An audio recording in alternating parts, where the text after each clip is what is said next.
ગોંડલમાં 17મા રાજવી હિમાંશુસિંહજીનો રાજ્યાભિષેક થયો। હાથી, ઘોડા, બગી, ઊંટ તથા વિન્ટેજ કારની કાફલા સાથે નગરયાત્રા નીકળી। ગોંડલના 17મા રાજવી હિમાંશુસિંહજીનો રાજ્યાભિષેક કરાયો છે। સિંહાસનની પૂજા ઉપરાંત પવિત્ર જળ વડે અભિષેક બાદ વૈદિક મંત્રોચ્ચાર સાથે રાજવી હિમાંશુસિંહજી રાજ સિંહાસન પર વિરાજમાન થયા હતા। રાજ્યાભિષેક પહેલા રાજવી હિમાંશુસિંહજીએ ભગવાન શ્રી રામના વેશમાં આવેલા 1008 બાળકોનું પૂજન કર્યું હતું।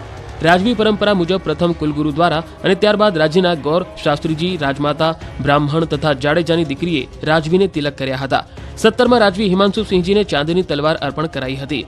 વૈદિક મંત્રોચ્ચાર સાથે કરાયેલા આ રાજ્યાભિષેકમાં અનેક સંતો, મહંતો, સામાજિક અને રાજકીય આગેવાનો પણ ઉપસ્થિત રહ્યા હતા। રાજ્યાભિષેક બાદ રાજવી હિમાંશુસિંહજીની ભવ્ય નગર યાત્રાનું પણ આયોજન કરાયું હતું। ગોંડલના માર્ગ પર મોટી સંખ્યામાં લોકો આ ભવ્ય નગર યાત્રાને વધાવવા ઉમટ્યા હતા। હાથી, ઘોડા, બગી, ઊંટ અને વિન્ટેજ કારના કાફલા સાથે નગર યાત્રા નીકળી મહારાજાની છડી પોકારાઈ હતી। રાજ્યાભિષેક પછી રાજવીની પ્રથમ નગર યાત્રા હોવાથી જાણે રાજાશાહી યુગ જીવંત બન્યો હતો। વિશાળ નગર યાત્રામાં હજારો લોકો જોડાયા। ગોંડલના રાજમાર્ગો પર અદ્ભુત નજારો જોવા મળ્યો। લોકોએ ધાબા ઉપર ચડી પુષ્પ વર્ષા કરી હતી।